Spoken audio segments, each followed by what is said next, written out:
몇 개월 만인가요? 예, 3개월이 미니멈 3개월. 예, 제가 이렇게 출간돼서 또 첫 번째 2월 첫 주에 만나게 된 거 감사합니다. 이 요한계시록 인사이드가 이제 많은 책 중에 사실 하나인데요. 독특한 면이 있어요. 그래서 오늘 제목을 요한계시록 인사이드와 그 요한계시록 주에서 리뷰 그랬습니다.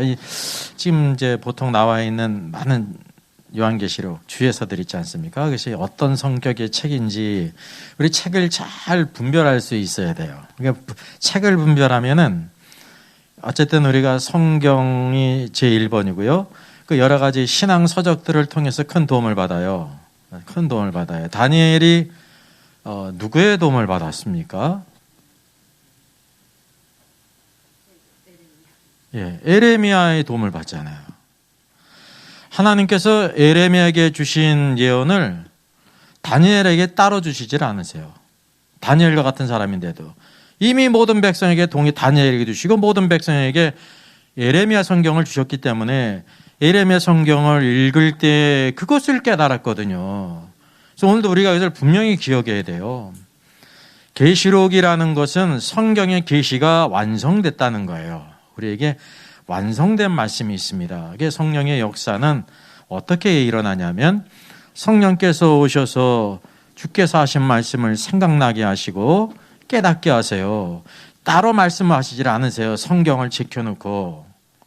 그것이 하나님의 역사란 말입니다. 그래서 우리가 성경을 중요시해야 되는 게 성경을 우리가 주목하지 않으면 성령의 인도하심을 받을 수가 없습니다. 이상한 영들이 역사하는 것입니다. 그래서 오늘 우리가 하나님의 말씀, 계시록의 말씀, 이게 이제 영광의 복음인데 영광의 복음이 적어도 이렇게 벗겨지고 드러나고 그 드러난 것을 우리가 확신 있게 내가 붙잡고 따라가게 될 때 축복된 인생이 돼요. 초대교회 성도들 믿음의 승리자들 아닙니까? 무엇 때문에 말씀과 성령 안에서 그들이 온전히 붙들림 받았어요. 사도들이 무엇을 이제 공개를 일으켰다가 교회에 문제가 일어나지 않습니까? 교회 문제는 항상 무엇 때문에 일어나냐면 공개 때문에 일어나요. 공개는 뭐의 문제입니까?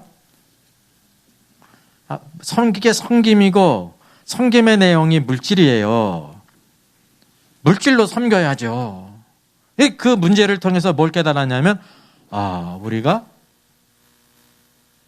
말씀과 기도를 지켜놓고 이 공개에 구제에 힘쓰다가 문제가 일어났다는 거예요. 그래서 그거를 집사님들에게 맡기고 무엇을 전무하리라 그래서요? 말씀과 기도를 전무하리라. 그래서 말씀과 기도 안에 중요한 것이 있습니다. 나와 성령님이 교제하는 것입니다. 말씀도 마찬가지고. 왜 교회 신앙생활에도 기둥은 말씀과 기도예요. 그 말씀과 기도 안에는 항상 무엇이 내재되어 있냐면 하나님의 말씀도 어떻게 기록되냐면 성령의 감동으로 기록되지 않습니까? 오늘도 우리들이 기도할 때 어떻게 되냐면 하나님의 영과 하나가 되고 교통이 되는 거예요. 그래서 이것이 우리에게 가장 놀라운 축복을 가져온다는 사실이죠. 자, 그래서 요한계시록 인사이드가 출간 결국은 됐습니다. 지금 이렇게 많이 딜레이 되는데 사실은 10월 말쯤이면 되겠다 그랬는데요. 10월 말 가지고는 어림도 없어요. 왜 어림도 없냐면은 이제 제가 한 150쪽 정도를 줄였고요. 이렇게 줄이는 작업이 필요했을 뿐만 아니라 또 이렇게 교정하고 이렇게 윤문을 하는데 시간이 굉장히 걸렸습니다. 만약에 제가 혹시 일주일에도 2번 이렇게 산책을 하면서 그 일을 했다면 부끄러운 거예요. 일주일에 2번 산책하면서 그걸 늦어졌으니까. 근데 그것도 제가 안 했어요. 할 시간이 없었어요. 일주일에 2번 산책할 시간이 없었어요. 시간을 그렇게 쏟아서 이제는 이제 내야 되겠다 이제 제 마음에 그래서 이제 이렇게 한 겁니다. 근데 제가 이 책에 나오고 뭐자 이 책 보니까요, 또 틀리는 게 하나 딱 보이네. 근데 이제 뭐 그거는 큰 거는 아닌데 어쨌든 이제 푸뉴마티가 있는데 푸뉴마틱이 잘못 이렇게 밑에는 바로 나왔는데 위에는 또 잘못 이렇게 나오고 이제 또 약간의 교정이 필요한데 큰 문제가 없이 어쨌든 이렇게 잘 나왔습니다. 중요한 것은 바로 뭐냐면 요한계시록 인사이드의 기본이 뭐가 있냐면 여기 이제 박형영 박사님이 있는데 박형영 박사님이 귀한 것은 뭐냐면 이제 몇 개에서 유학하면서 공부를 하는데 그 당시 이제 나 무천연설을 가르치는 신학교죠. 웨스트민스터. 근데 그러면 무천연설을 배웠는데 그분은 이제 한국에 돌아와서 이제 평양신학교 통신에서 천천연설을 가르쳤어요. 왜 그랬을까요? 천천연설이 맞기 때문에 그렇습니다. 전천연설이. 그래서 이 역사적 전천연설이 성경에서 보여주고 있는 진리예요. 그 박윤선 박사님도 마찬가지입니다. 화란에서도 공부했고 미국에서도 공부했는데 공부한 모든 학교들마다 무천연설을 가르치는 학교예요. 근데 그분 와가지고 뭐를 가르쳤어요? 역사적 전천연설을 가르친 거예요. 그거를 주목해야 됩니다. 대부분의 사람들은 자기가 배운 대로 가르치는 거예요. 모든 사람이 거의 그렇습니다. 99% 이상이 자기가 이게 배운 대로 가르쳐요. 근데 중요한 것이 요한계시록은 무천연설이 있고 전천연설이 있고 후천연설이 있지 않습니까? 이게 여기 보는 관점이 전혀 틀린데 오늘날까지 이 세 가지가 있는데 완전히 틀리거든요. 어느 것을 가르쳐도 큰 문제가 되지 않는다. 그렇게 하고 있단 말이죠. 이게 제가 볼 때 제가 IQ가 몇 자리예요? 여러분하고 동일해요. 3자리예요. 3자리. 그게 논리적으로 이성적으로 타당해요? 타당하지 않아요? 타당하지 않죠. 무천연설은 초림부터 재림까지가 천년왕국이야. 예수님이 왕노릇 하시는 거예요. 교회가 왕노릇 하는 거예요. 그 왕노릇 하는 이면에는 뭐가 있냐면은 마귀가 무적행에 갇혔기 때문인 거예요. 예수님 초림 때부터 지금 재림 때까지 마귀가 무적행에 갇혔다는 거예요. 그게 무천연설이에요. 근데 전천연설은 바로 뭡니까? 주님이 장차 재림하신 이후에 1000년 동안 왕노릇 하시는 거예요. 그리고 그때 무적행에 갇히는 거예요. 같아요? 틀려요? 전혀 틀리다 말입니다. 후천연설은 무천연설과 비슷한데 이제 무천연설은 교회가 왕노릇하는 것인데 반해서 후천연설은 우리 인간이 모든 교회나 모든 불신자나 세상 모든 사람들이 막 교육과 과학 문명에 발달해 가지고 인간의 힘으로 천년왕국을 이룬다는 거예요. 후천연설은. 근데 과거 청교도에 속한 1700년도, 1800년도의 청교도라고 부르는 모든 분들은 신앙이 신실했잖아요. 모두 다 어떤 것을 믿었는지 아십니까? 후천연설을 믿었어요. 근데 1차 세계대전? 웬걸? 2차 세계대전을 하면서 교육 문명이 발달하면서 세상 살기는 좋아진 것 같은데 천년왕국이 오는 것이 아니라 인간이 멸망하게 생겼구나. 이걸 비로소 경험하고 깨달았어요. 그래서 오늘날 후천연설을 추종한 사람은 없습니다. 자연히 다 경험해 보지 않았습니까? 공산주의를 다 경험해 본 것처럼. 그래서 이제 후천연설은 이제 한물 이렇게 갔습니다. 완전히. 시대가 지나면서 경험을 통해서 알게 됐단 말이죠. 그래서 남은 것이 무천연설과 전천연설인데 여전히 오늘날도 그냥 어느 것을 가르쳐도 큰 문제가 되지 않는다라고 가르치는 것이 제가 볼 때는 그게 비논리적이고 비이성적이고 비성경적이라는 것입니다. 그게 뭐냐면 우리의 한계였다는 거예요. 그거를 넘어가지 못했다는 거죠. 왜냐? 무천연설의 단점도 있고 사람이 볼 때 전천연설에 막 단점이 있어요. 근데 그 단점을 난제를 해결하지 못했기 때문에 그대로 이렇게 둔 거란 말입니다. 근데 알다시피 제가 영상을 올린 것이나 제가 이전에 책 낸 것이나 이 책을 보게 되면 그 모든 난제라고 불리는 것들이 우리가 몰라서 그런 것이지 성경이 말씀하지 않은 것이 아니라고 하는 사실이죠. 그래서 성경의 가르침은 다 무엇이냐면 역사적인 전천연설입니다. 그래서 박윤선 박사님도 그렇게 가르쳤고 그 위에 박어론 박사님도 그렇고요. 그다음에 이제 지금 이제 명예교수로 계시는 김길성 박사님도 전천연설이죠. 역사적 전천연설. 그럼 미국의 덴버 신학교에 있는 정성 박사님도 역사적 전천연설입니다. 그리고 장신대로 가면은 이전에 이제 박수환 교수님도 역사적 전천연지고 그 후에는 이제 무천연으로 교수들이 다 이렇게 물갈이 되면서 무천연이 됐고 또 이제 고신대도 한정건 교수님이 이제 지금 은퇴하셨는데 이분만 이제 역사적 전천년설인데 다른 분들은 또 무천년이 다 거의 포진하고 있습니다. 오늘날 제가 신학교별 그 교단별 신학교별 전천년설, 천년설에 대해서 영상을 올린 게 있지 않습니까? 거의 100%가 지금 무천년설을 가르치고 있는 거예요. 그 가운데 모든 목회자들이 뭐 후보자들이 이제 신학을 해가지고 강도사가 되고 목사님이 돼가지고 무엇을 가르쳐요? 자연히 거의 99% 이상 무천년을 가르치는 것입니다. 혹시 전천년을 가르치는 분 있겠죠. 나중에 성경을 이렇게 연구해가지고 그러나 배운 대로 모두 다 그렇게 가르치고 있다고 하는 사실이에요. 그 중요한 것은 이제 교회사를 통해서 쭉 보게 될 때 원줄기가 있잖아요. 그래서 오늘도 어디로 돌아가자 그래요? 초대교회로 돌아가자 그랬잖아요. 그럼 초대교회 신앙이 참 귀한데 그 초대교회 때는 어떤 신앙을 가졌을까요? 그냥 무천년적인 천년설기를 믿었을까요? 역사적 전천년설을 믿었을까요? 후천년설을 믿었을까요? 역사적 전천년설이에요. 그게 교회사에 쭉 다 나오는 것입니다. 그러다가 로마 카톨릭화 되면서 무천년으로 바뀐 거죠.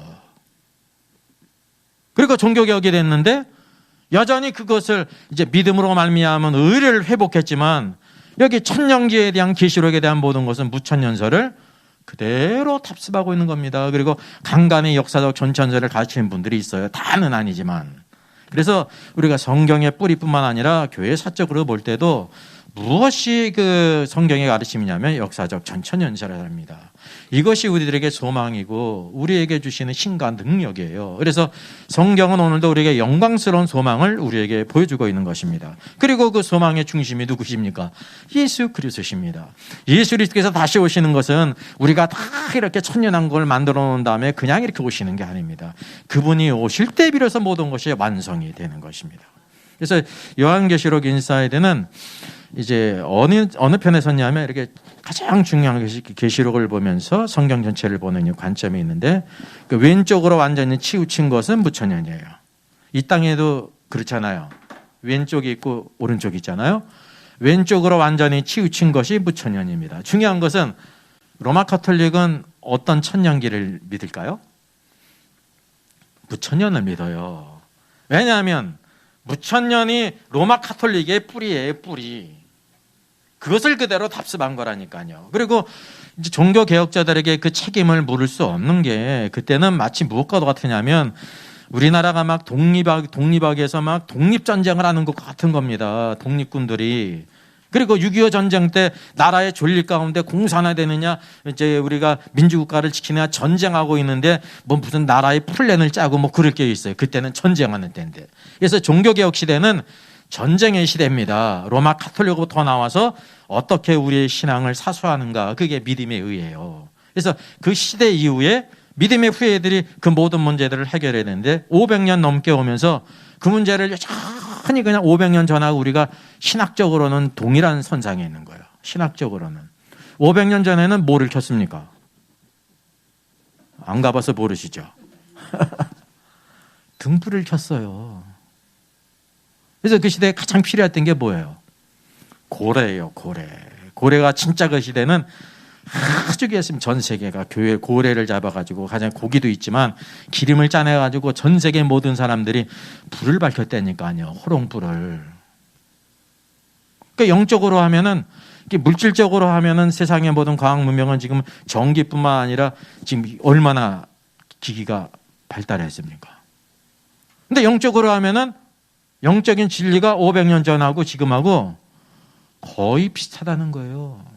그 누구의 책임이냐면 우리의 책임이지 종교 개혁자들의 책임이 아니에요. 그래서 우리가 그것을 꼭 알아요. 성경으로 돌아갈 때 참단 진리를 깨달을 수 있어요. 그러면 신학이 있죠. 신학이 귀한 이가 바로 뭡니까? 신학이 정말 귀중한 겁니다. 왜 귀중할까요? 그것이 출처가 어디예요? 그게 성경에서 나왔기 때문에. 근데 무천년설, 전천년설은 똑같은 것에 대한 다른 관점이거든요. 두 개가 다 맞을 수가 없죠. 이게 성경으로 돌아갈 때 그 문제를 우리가 타파할 수 있는 것입니다. 성경으로 돌아가지 않으면 영원히 무천년설과 전천년설은 그냥 평행선을 달릴 수밖에 없죠. 그렇지 않습니까? 그게 성경으로 갈 때 우리가 그 모든 문제를 해결할 수 있다는 사실이에요. 그래서 요한계시록 인사이드는 가장 중요한 것이 이제 무천년설의 주장이 이러한데, 그래서 그대로 인용해놨잖아요. 각색하지 않고 그대로 인용해놔서 과연 이것이 주경신학적으로 성경적으로 어떻게 된 것인지 성경 안에서 하나씩 하나씩 유추하면서 이거는 그런데 이것은 그렇지 않고 이것은 틀리다라고 하면서 자연히 무엇이 나오냐면 성경에 가르치면 역사적 전천년설이란 말입니다. 그래서 우리가 이 요한계시록 인사이드가 이런 방식으로 나온 것은 사실은 종교개혁 이후에 첫 번째 책이에요. 이렇게 나온 책이 없죠. 그리고 이때까지의 모든 주석들은 1장 1절, 2절, 3절, 4절 해가지고 이렇게 쪼막쪼막 내가지고 다 그렇게 했습니다.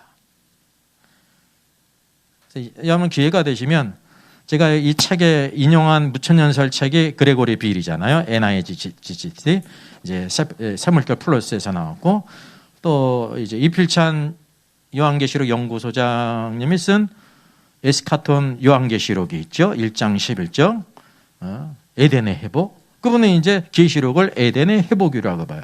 에덴의 회복. 그걸 이제 인용을 했는데 그 책을 한번 여러분 보세요.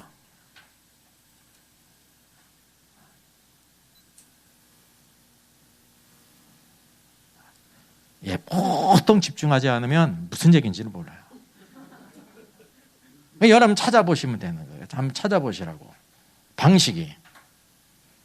근데 이 책은 어떻게 했냐면 차례대로 쭉 1장부터 차례대로 하면서 주제별로 한 주제씩을 이렇게 달았습니다. 주제를. 그런 방식으로 달았습니다. 그러니까 이 모든 말씀은 이때까지 나온 방식과는 전혀 틀리죠. 그리고 이제 간간히 중요한 것은 헬라어 언어가 나올 수밖에 없지 않습니까? 근데 헬라어가 어려운 게 아니라 헬라어나 영어나 똑같은 거예요. 외국어로. 그래서 그게 우리말 발음으로 놓고 그 뜻이 바로 무엇인지를 또 파싱해 놓고 그것이 성경 안에서 어떤 의미인지를 이렇게 했으니까 사실은 이게 어려운 책이 아니에요. 우리 각자의 전공 분야가 다 있지 않습니까? 뭐를 하든지. 자기의 전공 분야처럼만 성경을 생각하면 어렵지 않은데 그런 생각을 갖지 않으면 아니니까 어렵다고 생각하는 겁니다. 적어도 생판모르는 영어를 공부하는 이제 나이 드신 분이 있다고 해봐요. 생판모르는 영어를 공부하는 것보다 이 책 읽는 게 쉽다니까요. 여러분 그렇게 생각하시면 되는 거예요. 여기에 다 그대로 모든 것을 다 풀어놨단 말이에요. 이게 성경에서 주경신학적으로 이제 무천년설이 왜 잘못됐는지, 또 역사적 전천년설이 왜 성경적인 가르침인지를 하나씩 잘 풀어놨습니다. 그런 관점으로 보게 되면 이 책이 어렵지 않은데 그냥 일반 책들처럼 소설책처럼 이제 설교를 듣는 것처럼 편히 읽을 생각하는 사람은 이 책이 어려운 거예요. 왜? 관점이 틀리거든요. 관점이 틀려. 그래서 이 책을 절대로 어렵게 생각하지 마시고, 이 책은 누구를 위해 쓴 거냐면 첫째는 목회자를 위해 썼을 뿐만 아니라 성도들은 둘째냐, 그게 아닙니다. 성도들이 요한계시록을 하나님께서 목회자에게 주셨어요. 우리 성도들에게 주셨다니까. 성도들이 알아야 할 책이에요. 그래서 이제 적어도 이제 그냥 객관적으로 이제 어렵게 생각하는 사람이 있을 거 아닙니까? 적어도 이제 뭐 정상적인 신자라고 하면 적어도 40% 50%는 하여간 또 누구든지 다 읽을 수가 있어요. 읽지 못하는 거는 누구의 탓이냐면 본인의 탓이에요. 자기가 선을 이렇게 걸어. 이렇게 어려워. 어려워. 왜냐하면 동화책 읽듯이 생각하듯이 하니까 성경을 모르는 겁니다. 그러니까 이거를 읽은 다음에 뭐든지 우리들이 말씀도 제대로 전할 수 있고 신앙생활에 바로 분별할 수가 있어요. 이게 분별할 수 있어야 돼요. 지금 이것이 양립하는 시대이기 때문에 그래서 반드시 이런 책이 있어야 되겠다는 제가 그런 확신을 가졌어요.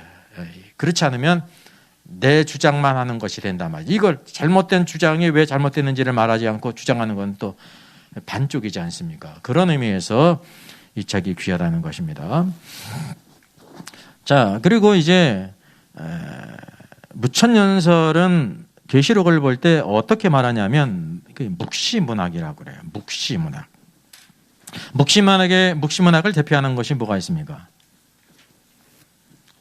도마복음도 있고 성경 아닌 것들, 외경, 위경, 가경, 그 시대 어떤 사람들이 끄적인 거, 그게 다 뭐냐면 계시가 없이 쓴 거는 묵시문학이거든. 묵시문학의 근원은 다 어디에 있냐면 사람에게 있습니다. 그래서 무천연설은 계시록을 보는 관점이 묵시문학이라고 하는 것입니다. 그래서 여기 묵시문학의 관점이 있고요. 구약의 관점, 구약은 이제 다 예언이잖아요. 계시잖아요. 하나님의 예언. 관점이 이렇게 틀려요. 역사관이 악을 세상이 주관하고 있다. 묵시문학은. 근데 성경은 하나님이 세상을 주관하고 있다. 하나님의 주권을 강조하죠.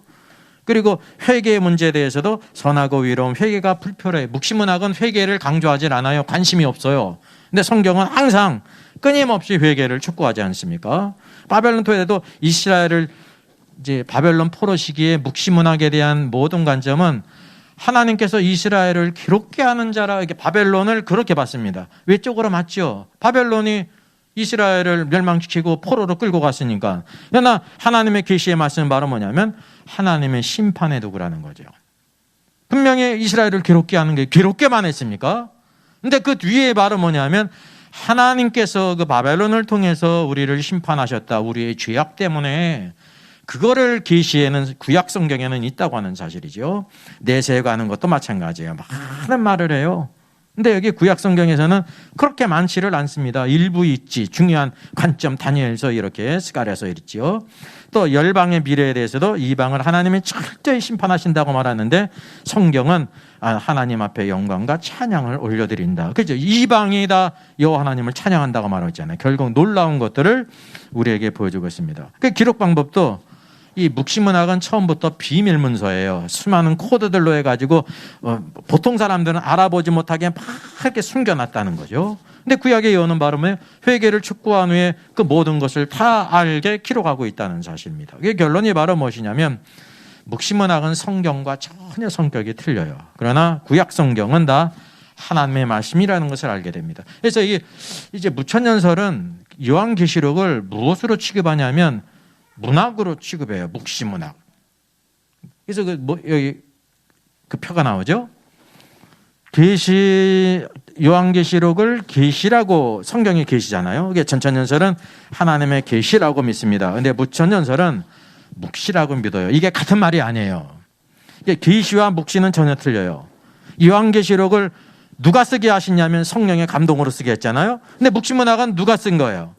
사람이 쓴 거예요. 계시가 없이. 내가 마지막 때 일어날 일들을 한번 멋있게 써야 되겠다. 악한 이방놈들은 하나님이 다 심판하시고 우리는 다 승리하는 것을 써야 되겠다 그래가지고 요한계시록을 요한이 썼다는 거. 묵시문학의 관점이 바로 그런 것입니다. 그래서 여기 보니까 쓴 사람을 성경에서는 모두 누구라고 부릅니까? 기자라고 불러요. 성령의 감동으로 기록했지 자신의 생각으로 쓴 게 아니에요. 기록을 한 것이지. 근데 묵시문학은 무엇으로 간주하는 거예요? 요한 묵시록 할 때는 요한이 자신의 생각을 갖고 의도를 갖고 다 이렇게 썼다는 겁니다. 구약 성경을 참조하고 이거는 너무 심해 그래가지고 줄이고 막 이렇게 하면서 썼다고 말하는 것이 바로 묵시문학이에요. 그게 무천연설이에요. 그러니까 익명성의 문제에 있어서도 저자를 밝혀요. 요한계시록은 요한이 썼다고 밝히지 않습니까? 그러니까 묵시문학은 저자를 밝히지 않아요. 익명이에요. 그래서 다른 유명한 사람 에녹이라든지 막 이렇게 유명한 사람의 이름을 이렇게 갖다가 쓴다는 거죠. 이게 뭐냐? 가짜로 쓴 것이기 때문에 그 독자들에게는 덮은 것을 열어 알리는 게 계시입니다. 아포칼립시는 이렇게 덮어놨는데 하나님께서 그거를 벗겨서 알게 하시는 거예요. 근데 묵시문학은 은밀하게 모든 것을 다 숨기는 성격이 있습니다. 같은 종류가 성경은 다 계시죠. 외경, 유경, 가경 모두 다 묵시문학이에요. 계시가 아니에요. 사람이 쓴 것입니다. 그래서 계시에는 오류가 있습니까? 없습니까? 없어요. 완전하단 말입니다.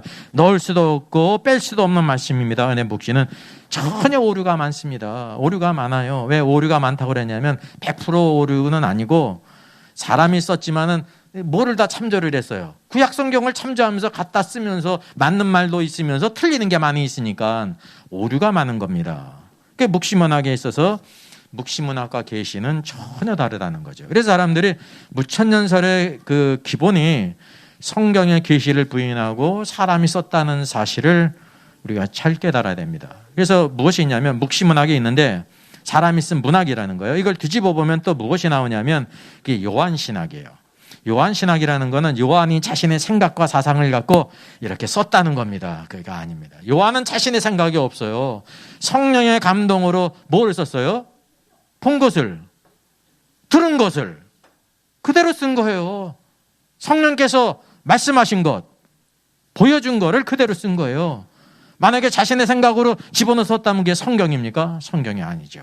그래서 이 무천년설은 전적으로 모든 무천년설자들은 여기 저기 책에 나오는 그레고리 빌도 마찬가지고 이필잔 수상이 쓴 에스카톤에 쓴 책도 마찬가지고 그런 관점으로 성경을 다 썼다고 하는 사실이죠.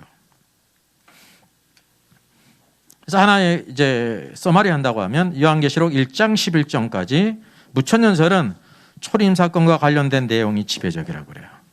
아니 요한계시록인데 1장부터 11장에 예수님의 초림 때 이 땅에 계셨을 때의 사건을 이렇게 기록한 것이라고 하는 것입니다. 근데 전천전을 말하면 뭐니까 승천 후부터 재림 때까지 성경에 있는 대로 그리스도께서 승천. 성경은 그래서 일목요연하게 쭉 이렇게 시간이 흘러가는 겁니다. 하나님의 창조하신 세계에 시간이 있는데 시간이 쭉 흘러가죠. 창세기로부터 시간이 쭉 이렇게 흘러가지. 예? 뒤죽박죽으로 말씀하신 적이 없어요. 예? 마태복음에서 창조를 찾으면 나와요, 안 나와요? 안 나오는 겁니다. 예수님의 그 초림 탄생을 만약에 사도행전에서 찾으면 나와요, 안 나와요? 안 나와. 어디에 나오냐면 그것도 복음서의 첫 부분에 나오죠. 왜냐하면 시간이 쭉 흘러가는 대로 이렇게 써주신 거란 말이죠. 그 계시록은 예수 그리스도께서 승천하신 후부터 재림과 또 천년왕국과 새하늘과 새 땅까지를 포함하고 있다는 것이죠. 그리고 12장부터 22장 이게 자연이 여기에 나누는 것인데 여기는 이제 상대적으로 재림이 상대적으로 많고 초림도 있다는 거예요. 대표적으로 요한계시록 12장에 누가 나옵니까? 해를 입고 12변의 면류관을 쓰고 있고 달을 밟은 여인이 나오지 않습니까? 그 여인이 누구를 낳아요? 사내 아이, 남자아이를 낳잖아요. 이걸 무천년설은 뭐라고 말해요? 마리아가 예수님을 낳은 것이다. 서신서에도 사도행전에도 예수님의 탄생이 안 나오는데 계시록 12장의 가운데 그 예수님의 탄생이라고 하는 거예요. 그러니까 얼추 보면 비슷하죠. 근데 전혀 잘못됐다고 하는 사실이죠. 그러니까 이런 성경관 구조가 완전히 틀리다는 사실입니다. 그래서 12장, 22장은 계시록의 상세부예요. 1장, 11장은. 제가 11장까지 쓴 이유가 바로 뭐냐면 이제 분량도 그랬을 뿐만이 아니라 11장까지가 전반부예요. 전체적인 개요를 쭉 보여주고 있습니다. 그래서 마지막 7번째 나팔이 불 때 뭐가 임해요? 모든 세상 왕국이 그리스도의 왕국이 되어 그분이 왕노릇 하신단 말입니다. 이게 전체적인 개요를 쭉 보여주고 있고 12장부터는 세세하게 중요한 부분들을 우리에게 보여주고 있는 거예요. 그래서 이제 전반부는 이렇게 전체 개요부고 후반부는 상세부로 이루어졌다는 사실이죠. 그리고 중요한 것은 해석법에 있어서 무천년설은 병렬식으로 해석합니다. 이제 뒤에 간단히 나옵니다. 근데 우리가 알다시피 성경의 모든 것은 다 시간 안에서 흐름이기 때문에 직렬식이에요. 시간이 이렇게 흘러가지 뒤죽박죽으로 이렇게 성경이 기록되질 않았어요. 그러니까 원칙이 있어요. 초림은 복음서에, 다른 성경은 관계가 없지 않습니까? 근데 이 계시록, 무천년설은 계시록의 1장부터 11장이 다 거의 대부분 초림에 대한 말씀이라고 하고 12장도 예수님의 탄생이라고 말하고 있단 말입니다. 그리고 계시록에 보면 천년왕국을 또 뭐라고 얘기를 해요? 그게 바로 초림 때부터 천년왕국이다. 그러니까 이제 성경을 완전히 뒤죽박죽으로 만들어놨는데 그런 이유가 무천년설을 만든 사람들이 로마 카톨릭이에요. 로마 카톨릭의 입장에서는 교황이 하나님의 대리자로서 온 세상을 통치하고 있잖아요. 그래서 온 세상을 통치하고 믿었다니까요. 그 자연히 그때가 천년왕국이 되어야 되는 거예요. 교황이 통치하고 있으니까 어떻게 하고 있어야 돼요? 예수님의 초림 때 마귀가 무적행에 갇힌 것이 되어야 된단 말이죠. 이 무천년설은 로마 카톨릭이 주장하면 그런 대로 로마 카톨릭이 주장하는 게 거짓인데 거짓에 맞는 논리예요. 교회가 왕노릇하니까 교황이. 근데 오늘날 종교개혁 이후에도 이것을 아무 비판 없이 왜냐하면 그때는 그럴 겨를이 없었거든요. 그냥 그래서 교회가 왕노릇하는 것으로만 이렇게 바꾼 거예요. 로마 카톨릭은 로마 카톨릭이 왕노릇하는 것으로 이제 가르쳤는데 종교개혁 이후에는 대상만 바꿔가지고 교회가 왕노릇하는 걸로만 이렇게 바꿨단 말이죠. 근데 그거를 종교개혁자들의 책임으로 돌릴 수가 없는 거예요. 그때는 피를 튀기는 진짜 전쟁의 시기였습니다. 그 이후에 있어야 될 일이라는 사실이죠. 그래서 우리가 무천년설의 그 정체가 무엇인지를 확실히 알아야 돼요. 이게 뭐든지 로마 카톨릭하고 무엇인가 공유하고 있다는 것은 어떤 의미일까요? 로마 카톨릭하고 뭔가를 공유하고 있어요. 그 어떤 거예요? 주님 보실 때 징그러운 거예요. 그게 주님 보실 때 가증한 거예요.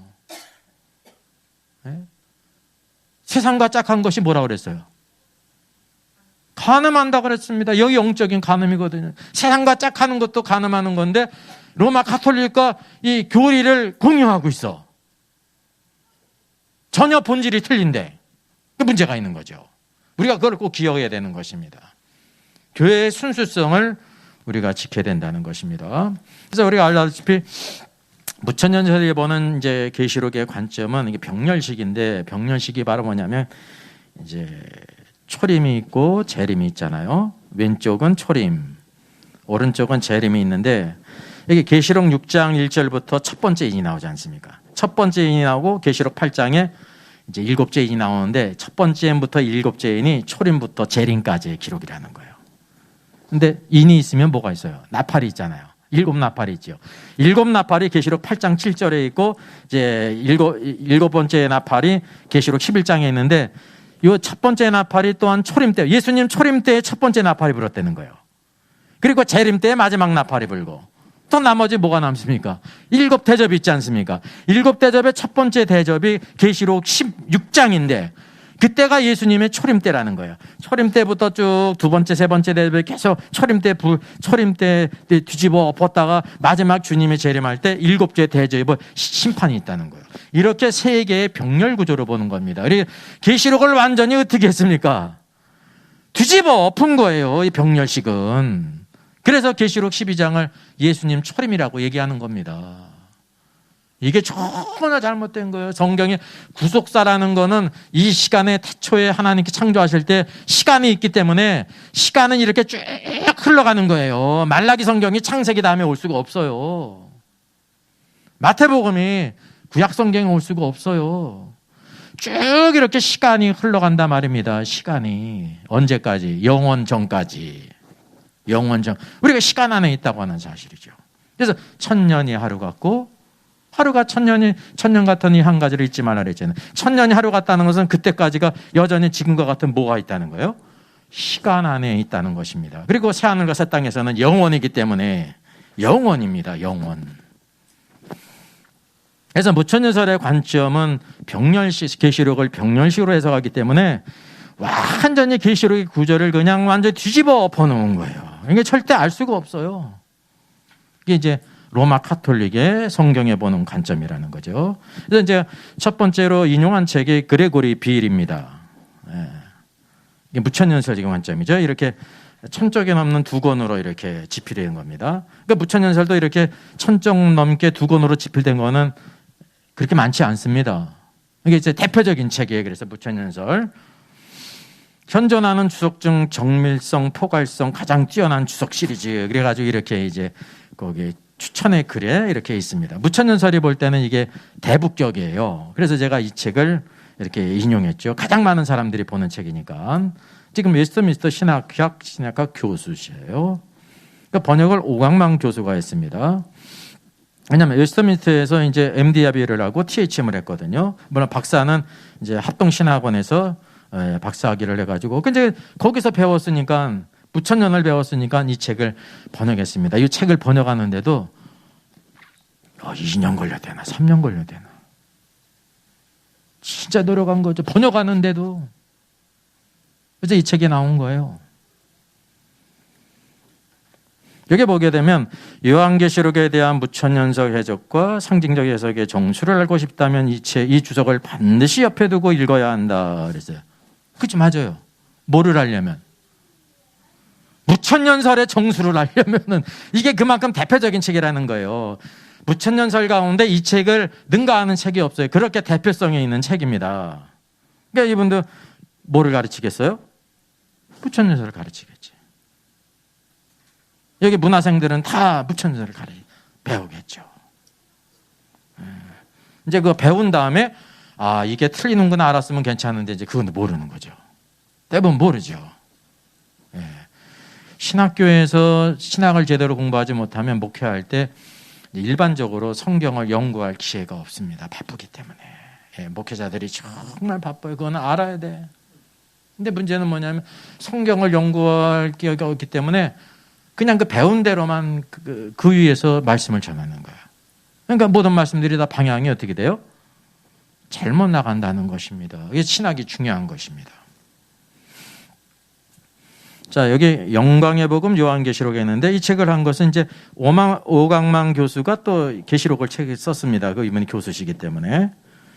개인적으로는 제 대학 동기입니다. 그레고리 빌 이제 NIGCD를 번역했죠.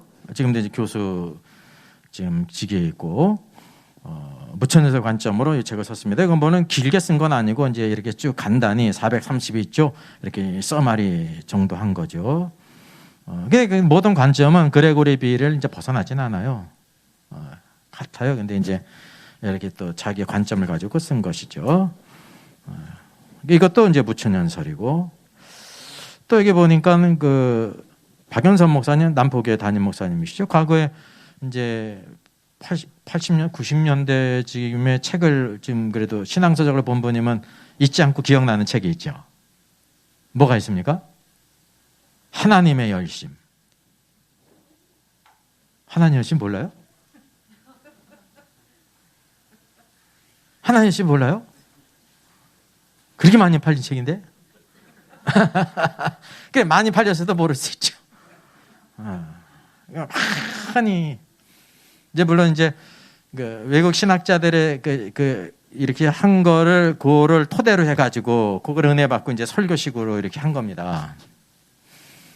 남포교회 담임이시고 합동신학교에도 이제 강사로도 이렇게 수고하셨죠. 여기 있는 것처럼 그릇된 신학으로 내세적 도피에만 머문다면 성경이 말하는 종말론을 제대로 이해하지 못할 것이다. 이 말은 자체는 맞아요. 잘못된 신학으로 내세적 도피에만 머문다고 하면 그 이제 치우친 거 아닙니까?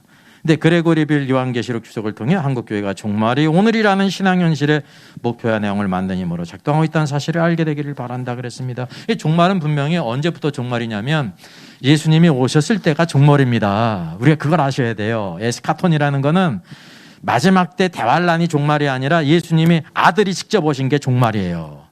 그 중요한 거는 뭐를 구별해야 되냐면 계속 종말이잖아요. 이 마지막 때를 뭐라고 부르면 좋아요? 말세지 말. 순위냐 말세. 이게 이제 그 시작이 아니라 마지막 때의 모든 징조가 이루어지는 것.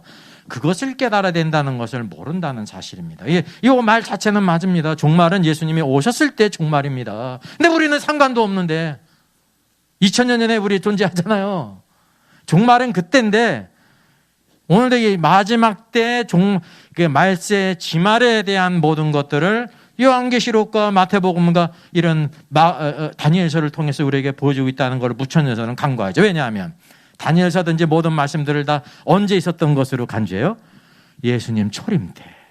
인간님이 다 옛날 얘기로 만드는 거예요. 무천연설은. 그러니까 이렇게 말씀을 가르치면 일반적으로는 말씀을 잘 가르쳐가지고 하나님 열심 같은 거는 막 30세 40세 해가지고 수많은 사람들이 보고 설교의 은혜를 받지만은 그 방향성은 어떻게 되는 거예요?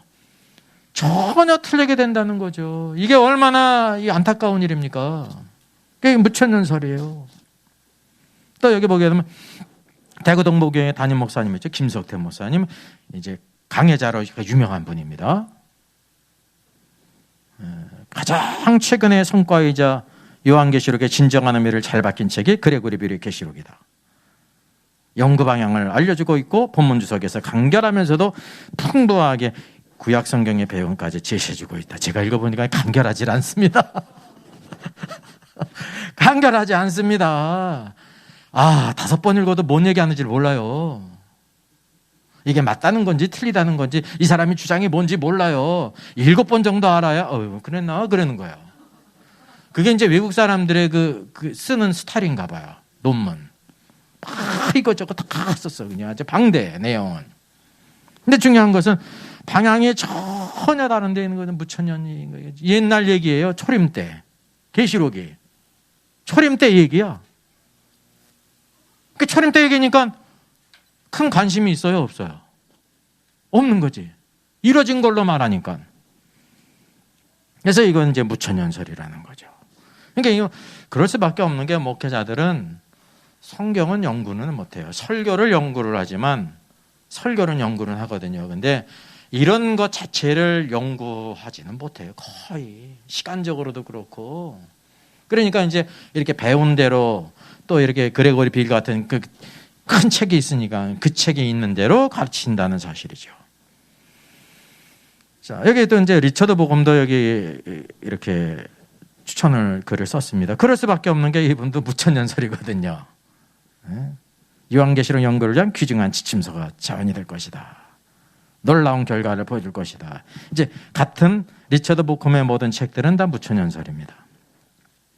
또 이게 권영경 교수가 있죠. 이분도 이 그레고리 빌 책을 막 극찬을 했습니다. 성경 연구와 주석식의 최고 모범 사례 중 하나다. 치밀한 본문과 논리적 흐름에 대한 세심한 관찰, 사상적 고향에 해당되는 구약과 유대인 신앙적인 일관된 관심 쭉 그래가지고 이 책에 널리 활용되어 큰 유익을 끼치리라 기대한다 이래가지고 최고의 찬사를 이렇게 썼습니다. 그러면 이분이 어떤 분인가를 한번 판단해 볼까요? 생각나실 것 같아요. 제가 여기 다루지 않았습니까? 134번 영상에 권영경 김궁주 교수 해가지고 오류 그랬죠. 이제 창세기의 뱀은 진짜 말을 했나요? 이런 주제를 이제 CBS 신학번지에서 다뤘습니다. 그래서 말을 했다는 건가요? 안 했다는 건가요? 그러니까 이제 뭐라고 합니까? 드디어 입장을 근데 뱀은 말을 하지 못한다. 네. 성경 근데 뱀이 말했다고 그랬어요? 그러니까 이제 이거를 해석해야 될 거 아닙니까? 그래서 김궁주 교수와 권영경 교수가 바로 뭐냐면 창세기를 다큐처럼 읽지 말라는 힌트는 성경 본문 전체에 포함되어 있다. 우리가 너무나 모르게 무식하게 성경을 그게 다큐처럼 생각한다는 거예요. 다큐가 아니면 뭘까요? 픽션이죠. 픽션, 문화. 이분은 성경을 그렇게 보는 거예요. 또 여기에 있는 것처럼 또 나귀가 발람의 나귀가 발람을 책망했는데 그거를 말했다고 생각하는데 이 사람의 생각은 그게 잘못됐다는 거죠. 네? 발람의 어리석음을 책망하는 거다 이렇게 얘기하지 않습니까? 그리고 여기 뭐냐면 왜 뱀으로 하여금 말을 하도록 했지? 뱀이 말을 하는 이야기를 통해 창세기 저자가 하고 싶은 이야기가 뭐지? 이러면서 이걸 해석이라는 이름하에 뱀이 말을 한 게 아니라 딴 의미를 가지고 말했다. 이렇게 이거를 성경을 부인한다는 것입니다. 이게 다 이제 이 사람의 이제 무천년설이 다 이렇게 생각한다는 게 아니에요. 중요한 거는 무천년설에 관한 요한계시록의 책을 극찬을 한 이 사람의 이제 사상이 뭐냐, 신앙 사상이 뭐냐를 할 때 이런 사상을 가진 사람이 이거를 이렇게 반긴다는 거죠. 왜냐하면 무천년설은 요한계시록을 뭐로 간주해요? 계시가 아니라 묵시문학. 요한이 자신의 생각과 사상과 의도를 가지고 막 이렇게 썼다고 말한다니까요. 여기에서도 마찬가지로 창세기는 실제 일어났다는 일을 사실 그대로 모사하고 있는 걸까? 그러니까 있다는 거예요? 없다는 거예요?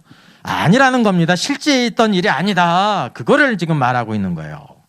어쩌면 다큐 같은 글은 아닐 수도 있겠다 이렇게 생각이 된다는 거죠. 이런 분이 바로 이제 그레고리 빌 요한계시록을 극찬하는 겁니다. 왜냐하면 묵시문학으로 간주하거든요. 묵시문학. 여기 또 하나 있습니다. 21번 영상에 권영경 교수가 뭐냐면 다른 종교의 구원이 흔히 없다고 하는데 그러면 큰일 난다. 신중함과 겸허함으로 다가야 된다. 신중한 건 좋아요. 겸허한 건 좋은 건데 어디에도 겸허하고 어디에도 신중해요? 예수 그리스도만 믿어야 구원받는다는 것 신중해야 된다.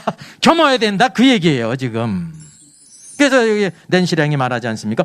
다른 종교 믿어도 구원받을 수 있나요? 묻습니다. 그랬더니 뭐냐?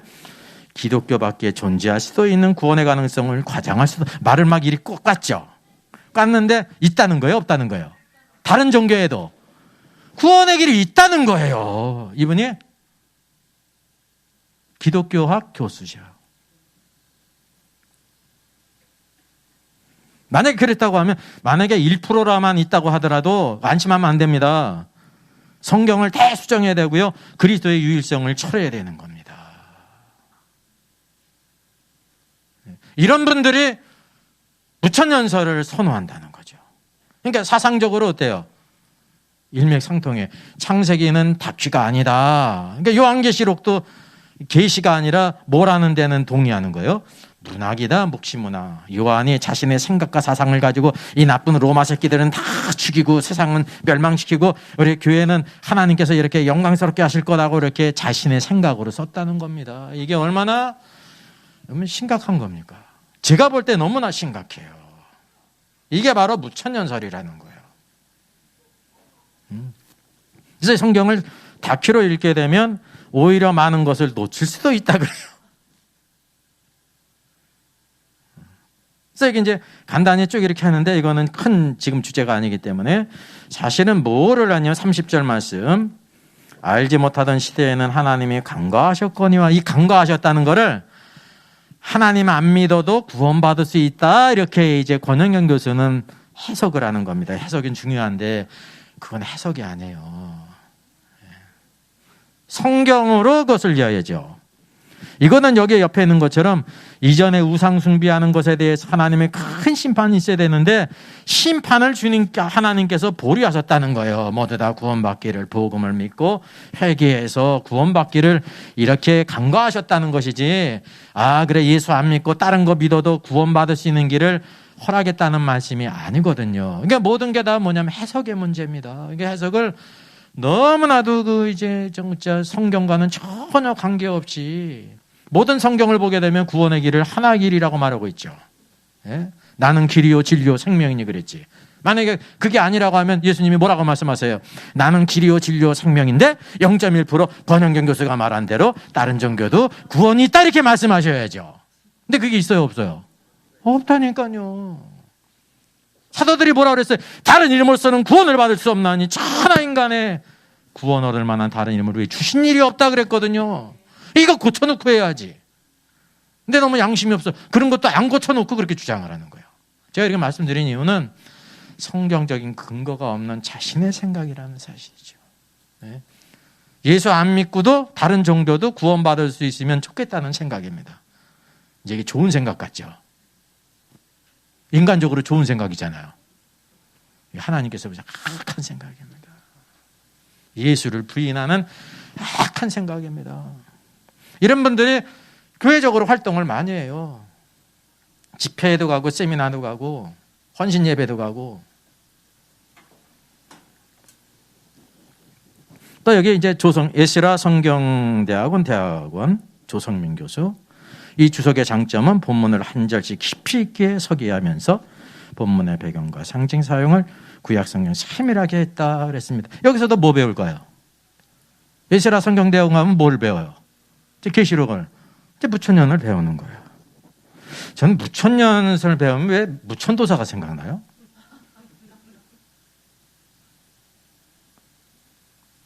성경하고 관계가 없다는 겁니다. 또 여기 조재천 횃불 트리니티 신학대학원 정밀하고 정확하기로 소문난 NIH 지대 시리즈.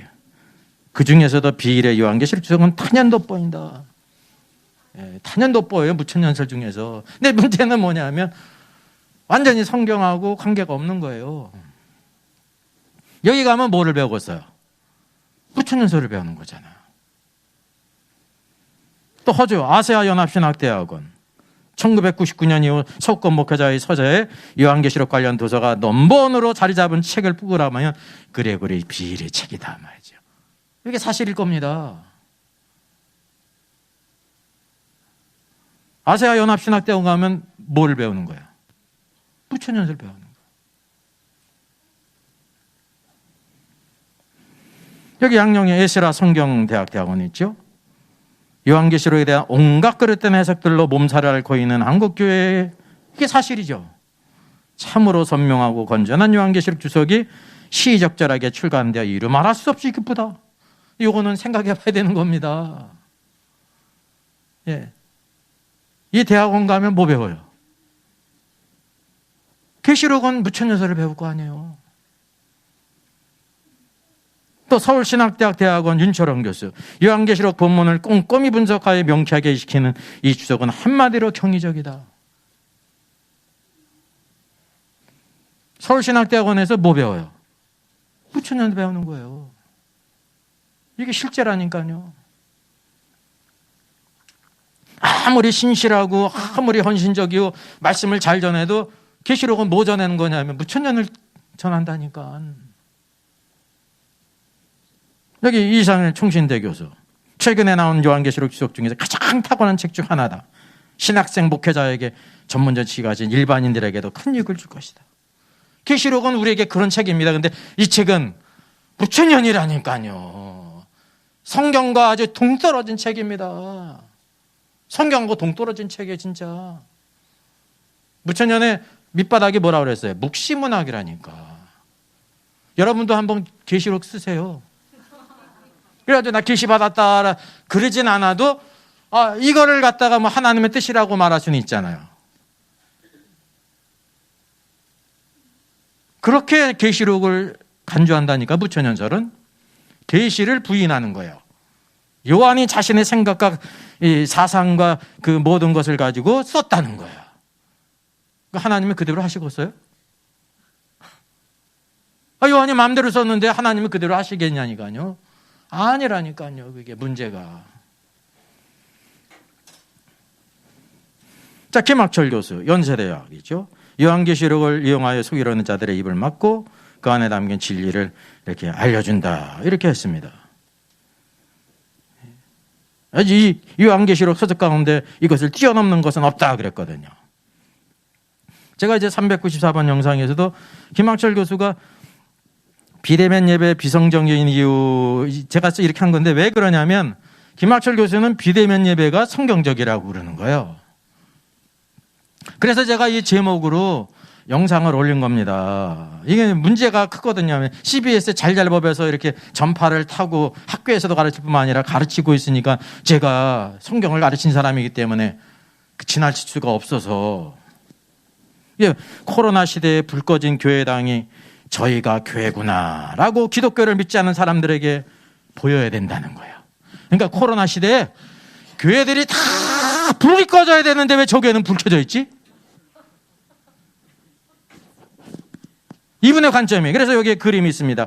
고우의 불 꺼진 교회당이라는 요거를 이렇게 하면서 고우가 불 꺼진 교회당을 이렇게 그린 것처럼 이 시대, 코로나 시대에는 교회가 다 불이 꺼져야 되는데 2년 넘도록 앞으로 3년까지 교회가 불 꺼져야 되는데 이렇게 불이 간간히 켜진 데가 있다는 거야.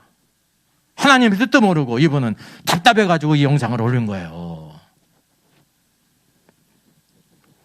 여러분, 이 불 꺼진 교회당이라는 거는, 불 꺼진 교회당이야말로 하나님의 편지 초대장이 된다. 또 이렇게 말하지 않았습니까? 이거는 인간적인 관점으로 한 겁니다. 고의 그림은요, 진리가 사그러진 교회를 이렇게 이제 뭘까요? 상징적으로 나타난 거예요. 빛이 없는 깜깜한 교회는 뭐가 없는 교회예요? 우선 외적으로 뭐가 없어요? 모이질 않아. 예배를 안 드려. 내용이 뭐가 없는 거예요? 말씀과 성령이 없으니까 불 꺼졌죠. 여러분 집이 불 꺼지면 좋겠어요? 불 꺼진 데 살겠어요? 불이 켜질 때 켜져야지. 잠잘 때는만 끄고. 이 그림도 잘못 인용한 겁니다. 이게 성령의 불이 꺼진 교회를 묘사한 거거든요. 그러니까 불 꺼진 교회는 모두 꺼진 거예요. 불도 끄고 성령도 꺼진 거지. 근데 이분은 모든 교회가 코로나 시대에 다 교회가 불이 꺼져야 되는데 이렇게 불이 켜진 데가 있다는 거예요. 너무나 안타깝다는 거죠. 세상 사람이 보고 뭐를 배우겠냐는 거야. 그러니까 제가 이걸 보고 지나칠 수가 있냐니까요. 완전히 빛나. 이런 분이 찬사한 게 바로 뭐냐면 그레고리 비일의 요한계시록이에요. 왜? 요한계시록은 묵시문학이다. 요한 신학을 가지고 썼다. 요한이 자신의 신학을 가지고 성경을 쓴 거다. 그렇게 말한다는 것입니다. 그래서 이게 모이면 사회에 해악을 끼치기 때문에 모이면 안 된다는 거예요. 교회가 방역수칙을 다 지키면서 교회만큼 잘 지키는 데가 어디 있습니까? 이게 무조건 모이면 사회에 해악을 끼친다는 거예요. 이제 이 관점이 문제예요. 그래서 생각이. 사람의 생각이요, 이렇게 타락을 했습니다. 우리가 예수를 믿어도 우리의 생각이 타락했다는 걸 아셔야 돼요. 우리 생각이 구원을 못 받았어요. 말씀으로 변화가 돼야 되는데, 생각이 새로워져야 되는데, 생각은 새로워지지 않고 자신의 생각을 가지고 하나님의 뜻이라고 그렇게 말하는 거 아닙니까? 그 사람들은 이분이 교수시니까 믿어야 합니다. 믿는 사람이 많다니까요. 댓글 한번 가서 보자니까요. 김학철, CBS 치고 들어가 보면 댓글 보면 알 거 아니에요. 거의 80% 이상 90%가 교수님 같은 게 있으니까 참 의지가 됩니다. 바르게 가르쳐서 감사합니다. 그렇다니까요. 왜? 끼리끼리 모이니까 그런 거예요. 또 그런 사람이 많이 모여요. 여기 또 뭐가 있냐면 진화론은 과학이기 때문에 진리라는 거예요. 오늘 교회가 그것을 너무나 무지해가지고 진화론은 잘못했다고 얘기하는데, 진화론은 과학이기 때문에 그게 진리라는 거예요. 그리고 성경의 창조와 아무 문제가 되지 않은 거예요. 이분은 창조도 믿고 진화도 믿는 거예요. 한 달에는 이쪽이고 한 달에는 이쪽인 거야. 근데 이게 이렇게 할 수가 있어요, 없어요? 없는 거예요. 없어야 정상적이에요. 이게 그거 가능하다고 생각하는 사람은 용인 가든지 청량리 가야 되는 거예요. 어딘지도 모르네.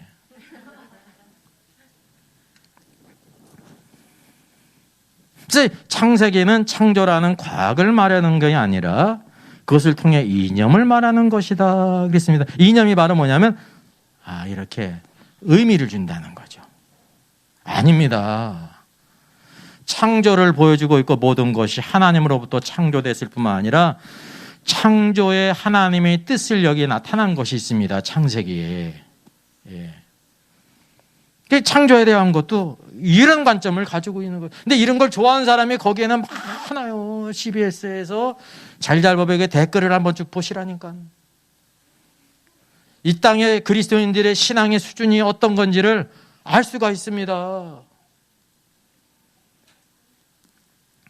그러면 만약 이분은 진화론을 이렇게 수용하는 게 천동설을 포기하면 신앙을 포기하는 것으로 생각한다고 말하고 있습니다. 그러면 천동설을 그 당시에 가톨릭 교회가 잘못했죠.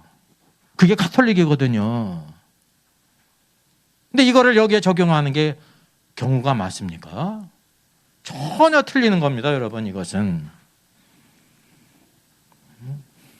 또 이분은 뭐냐 하면 이 헌금에 대해서도 이런 관점을 가지고 있습니다. 여기 성경에 중요한 것은 헌금이 있는데, 여기 성경에도 고린도후서에서 나오잖아요. 이것을 조심함은 우리가 맡은 이 거액의 연보에 대하여 아무도 우리를 비방하지 못하게 하려 함이라 그랬습니다. 이게 뭐냐면 바울이 디도가 이 모임 연보로, 구제를 위한 연보로 인해서 보냄을 입지 않았습니까? 이번에 이것을 뭐로 간주하냐면 모든 헌금을 가르치는 거로 생각하는 거예요. 여기 헌금은 어떤 헌금입니까? 구제 헌금이에요. 어려움을 당한 교회를 위해서 구제 헌금을 하는 것에 대해서, 그러니까 디도가 와서 그것을 오지 않았습니까? 그래서 여기 11조를 비롯한 감사한 모든 헌금에 대해서 이제 이 문제를 이렇게 다루고 있다는 거죠. 이게 전혀 틀리죠. 그래서 김교수 우리는 구제 헌금에 대한 것을 모든 헌금에 대한 것으로 이렇게 간주해가지고 오늘날 헌금은 성경적이지 않으다. 그러니까 사람들이 다 뭐냐면 헌금 안 해도 된다니까 얼마나 반가워요. 한번 의지가 될 거 아니에요. 그렇지 않습니까? 인간적으로. 근데 성경에는 관심이 없는 거, 하나님의 뜻에는 관심이 없는 거죠. 여기 고린도전서 16장도 마찬가지입니다. 성도를 위하는 연보에 관하여는 갈라디아 교회에 행한 것처럼 너희도 그렇게 하라. 매주 첫날에 너희가 각 사람이 수입에 따라 모아두었다가 라고 할 때 여기도 뭐 특별한 거 구제헌금을 가리키는 겁니다. 이 연보는 준비해서 수입에 따라 따로 저축했다가 이렇게 도우라는 거죠. 근데 여기 기쁜 마음으로 해야 되고 각자의 또 형편에 맞게 하라 그랬습니다. 그러니까 여기 김학철 교수의 오류는 뭐냐면 어려운 교회를 돕는 구제헌금에 대한 것을 모든 헌금으로 이렇게 해가지고 헌금은 그러니까 이렇게 어쩌다 한 번 하면 된다는 거죠. 오늘날 그러니까 헌금이 교회가 잘못했다는 거야. 이게 얼마나 잘못된 가르침입니까? 그래서 이런 분이 그레고리 비일책을 극찬하는 거예요. 왜? 묵시문학이니까. 이게 맞는 게 있잖아요. 코드가. 그렇지. 성경에 뭐 계시로 된 거야. 요한이 쓴 거지. 나도 쓸 수 있는데 요한이 쓴 거지. 김구원 교수 있잖아요. 이분도 개신대학교 대학원 구약학 교수였어요. 종말에 대한 무천주의적 이상주의를 견지하는 이 책은 요한계시록 역사상 어느 한 시점에 대한 예언이 아니라 예수님의 초림 때부터 재림까지의 교회 시대에 대한 것이다. 그래 여기 나오잖아요. 요한계시록이 초림 때부터 재림 때까지의 모든 것을 기록한 것이다. 그러니까 시간적으로 2000년이니까 대부분이 다 초림에 대한 얘기라는 겁니다. 이렇게 완전히 틀을 바꿔놓은 게 무천년설을 좋아하는 김구원 교수. 이름도 또 구원이야. 이게 제가 있질 않아요. 구원이니까. 그럼 이런 분이 어떤 얘기를 하는가? 제가 이전에 영상을 올렸지 않습니까? 요나서는 소설인가 픽션인가 할 때 여기 김영경 교수와 김구원 교수, 실제는 사실이죠. 이분은 이게 실제가 아니라 소설이라는 거예요. 요나가 이렇게 소설을 썼다는 거예요. 픽션을. 김경서 얘기하잖아요. 요나서를 이방 신화인 바알 신화에 연관해서 해석하는데 이제 뭐냐면 첫째, 요나가 큰 물고기 고래 속에 들어갔다. 바알 신화는 코골이 물고기 고래가 죽음을 상징한다. 그래 이 두 가지를 더해가지고 고래 뱃속에 들어간 건 요나의 죽음을 의미한다. 그래가지고 이거를 이렇게 요나가 실제 있었던 일이 아니라 이렇게 글로 쓴 거래. 픽션으로 썼다고 그렇게 얘기를 한다니까요. 이 김구원 교수. 이분이 바로 이 비일의 책을 극찬하는 거예요. 그러니까 성경에 뭐를 훼손해요? 계시성과 역사성을 완전히 부인하지 않습니까? 그래서 이제 권영균 교수가 그럼 성경의 이야기가 사실이 아니란 말인가요? 라고 하지 않습니까? 예? 성경 이야기가 사실이라는 것을 부인하는 것이 아니라고 하면 요나서는 문학적 표현 소설이라고 말한다라고 이렇게 이제 맞장구서 얘기하는 거죠. 그래서 저자가 역사적 사실을 전달하는 의도를 갖고 있기보다는이라고 하면서 여기에 이제 이게 소설이라는 것에 이제 다큐멘터리가 아니 실제 있었던 일이 아니라는 것에 이렇게 동의를 합니다. 권영균 교수나 김구원 교수나.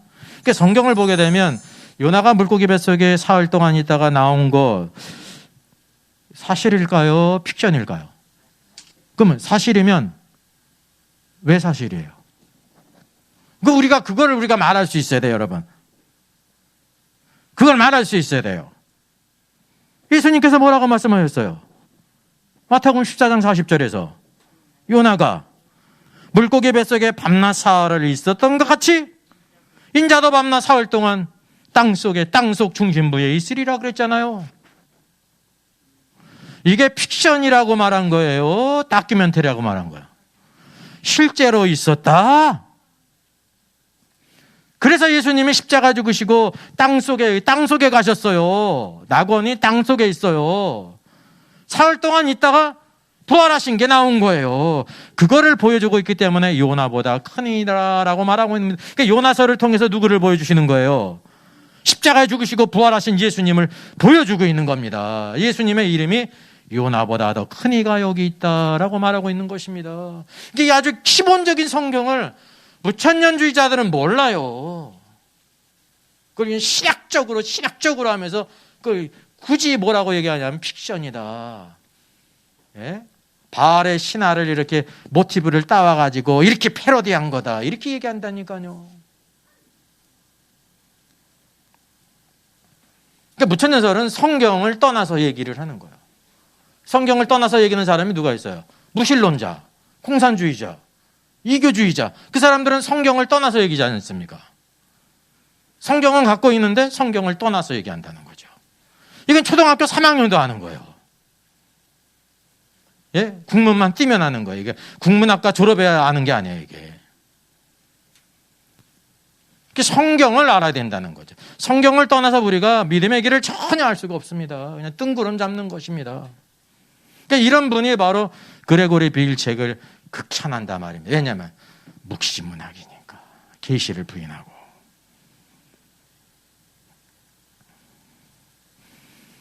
여기 이제 리처드 보컴이 있습니다. 이분은 무천년 중에서 이제 유명한 분입니다. 영국 성공의 조직신학 신학학자죠. 맨체스터 대학교에 있었고 세인트 앤 루이스 대학에서 은퇴했는데 여기 이제 에스카톤 그 이필찬 소장이 여기 세인트 루이스에서 박사학위를 받았습니다. 그러니까 여기서 사사를 했으니까 무천년설을 배워왔죠. 이분은 말하기를 2장에 이제 묵시 전승의 사용 그래가지고 뭐라고 나와요? 문학적 구성을 문학이란 누구한테 속한 거예요? 사람에게 속한 거네요. 사람 작가에게 그 사람의 성량이 있고 표현법이 있고 작가의 사상이 있지 않습니까? 그죠? 미국 사회를 과거에 이렇게 막 뒤바꾼 책이 있는데요. 우리 어린이들도 잘 아는 미국 소설책이 있는데 이게 뭔지 아세요? 미국을 바꾼 책. 오두막이 있는데 유명한 오두막이죠. 톰 아저씨의 오두막. 예? 엉클 톰스 캐빈. 이게 뭐를 쓴 거예요, 그게? 스토브인이. 그 당시 그 노예 제도에서 노예들이 얼마나 잔인하고 비인간적으로 그냥 처절하게 당하는 일들을 그 이야기를 통해 쓴 거지 않습니까? 그래서 그 책을 통해 가지고 미국 사람들, 유럽 사람들이 노예 제도가 그냥 있는 게 아니라 너무 그게 이제 비인간적이고 비도덕적이고 좀 악한 거다. 그걸 깨달았다는 겁니다, 사람들이.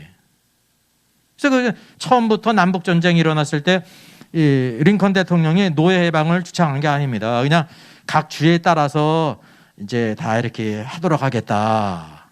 각 주에 따라서. 근데 겁을 먹고 이제 연방에 탈퇴하면서 결국은 전쟁이 일어난 거예요. 남부 사람들이 공격을 해가지고. 전쟁에 얼마나 곤욕을 치렀습니까? 북군이, 링컨 대통령이. 왜냐하면 남부에 누가 있었어요? 그 유명한 리 장군이 있었잖아요. 리 장군이. 그래서 이 남북전쟁이 약 4년간 지속됐는데 초반 1년, 2년에는 아주 전패를 당하고 아주 고초를 당했답니다. 근데 나중에 결국은 이렇게 되면 안 되겠다 그래가지고요. 카드를 꺼낸 게 뭐냐면 노예 해방이에요. 이게 전쟁의 명분을 한 거예요. 수십만이 죽어가니까 노예 해방이다. 근데 이때까지 노예들이 다 남부에서 참호를 파고 전쟁하는데 다 도왔거든요. 노예 해방을 주니까 노예를 해방한다고 하니까 어떻게 돼요? 전열이 흐트리게 되고 상대적으로 북군은 도덕성이 올라가거든요. 도덕성이. 명분이 있잖아요. 전쟁이 이끌었다는 거예요. 그래서 전쟁을 이끈 중요한 책이 스토브인의 톰스 캐빈이라고요. 엉클 톰스 캐빈. 거기에 뭐가 있어요? 이야기 속에. 그런 사상이 있는 겁니다. 사상이. 모든 책마다 다 사상이 있습니다. 성경은 누구의 생각이 있어요? 하나님의 생각이 있는 거예요. 하나님의 생각은 모든 이 땅의 사상과 모든 것들을 이 짐을 초월하는 것입니다. 우리에게 축복을 가져오는 거거든요. 그런데 이 묵시문학이라는 말은 어떤 말이냐면 이게 하나님의 생각 계시가 아니라 요한이 요한계시록을 썼다는 겁니다. 요한은 한없이 높이고 하나님은 어디예요? 요한 밑으로 내찌르는 게 바로 묵시문학 무천년설의 관점이라는 거죠. 이분도 그런 관점을 가지고 있어요. 그래서 문학적 구성을 중요시합니다. 김소월의 시를 막 분석하듯이 요한이 어떻게 그걸 기법을 썼고 막 이랬는지를 문학적으로만 보는 거예요. 성경적, 영적으로 보는 게 아니라. 또 8장에 있어서는 요한계시록은 기독교 전쟁의 두루마리다. 그래서 초림 때부터 전쟁으로 보니까 이제 이런 영향을 받은 것이 바로 이필찬 소상이라는 거죠. 그대로 무천년을 가리키는 거예요. 배워온 대로. 또 중요한 책이 있죠. 여기 리처드 보면 책은 이제 요한계시록 신학이라는 책이 있습니다. 그러니까 아까 그레고리 빌처럼 방대하지는 않지만 개괄적으로 이렇게 쓴 책입니다. 여기 있는 것처럼 1세기 후반의 정치 현실과 경제 현실을 반영하는 정화가 구체현재를 통해 로마 체제의 악이 밝혀진다. 그러니까 요한계시록의 목적이 뭐예요? 무천년은 로마 제국의 악이 밝혀지는 책이라는 거예요. 우리하고 관계 있어요, 없어요? 지나간 2000년 전의 일이니까 1800년 전의 일이니까 우리하고 뭔 상관이 있어요? 여러분 성경은 중요한 것은 세상의 역사도 중요하잖아요. 지나간 역사도 배우는 것이 그게 하나의 오늘도 우리가 지혜를 얻는 거거든요. 근데 성경은 그런 책이 아닙니다. 지나간 모든 얘기뿐만 아니라 미래 영혼까지를 우리에게 다 보여주고 있는 거죠. 요한계시록은 어디를 향하고 있어요? 미래를 향하고 있는 거지. 과거는 창세기로부터. 하나님은 영원히 계신 분이세요. 그래서 그분만의 영광을 받으셔야 된다는 겁니다. 그러니까 이렇게 요한계시록의 신학이라고 하는 책의 베이스는 성경과 동떨어져 있다는 겁니다. 이게 다 이필찬 박사의 스승이에요. 자, 여기 이제 성서윤연에서 나왔는데 그랜트 오스본도 무천년설에서 그렇게 이름이 있는 분입니다. 트리니티 신학 이제 석자 교수죠. 리처드 보쿤과 같은 무천년설입니다. 그 중요한 것은 제가 이제 책에서 세 번째로 인용한 책이 김추성 박사의 요한계시록 강해 1장 9장이지 않습니까? 그러니까 이분에서 배웠으니까 다 이제 뭐를 배워온 대로 무천년설을 배워온 대로 무천년설을 그렇게 책을 쓰고 가르치는 겁니다. 그래서 이것도 요한계시록을 묵시로 간주를 해요. 묵시. 묵시하고 계시는 전혀 틀린 말이에요. 근원이 틀린 거예요. 근원이.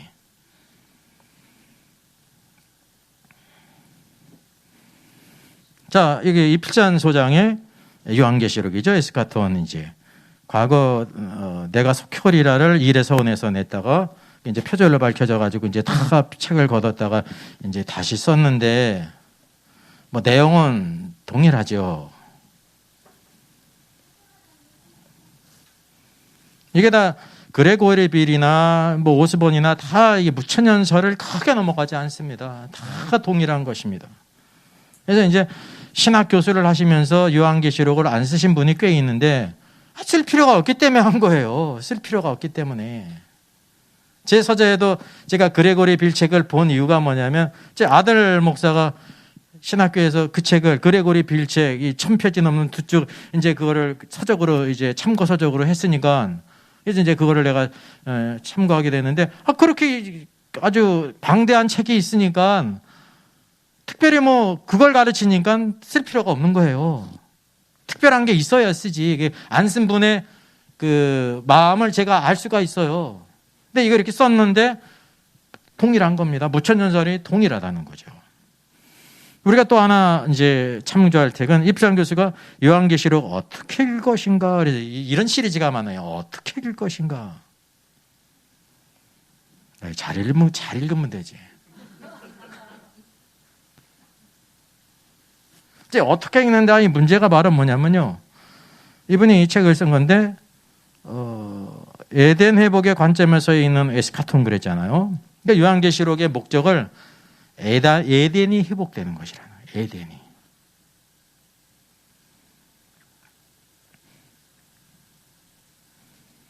특별히 이제 2018 SBS가 바로 뭐냐면 예수전도단입니다. 예수전도단에서 어째 거기도 이제 열방대학도 있고 선교사님들도 있고 이제 교육을 하는데 요한계시록이 중요하지 않습니까?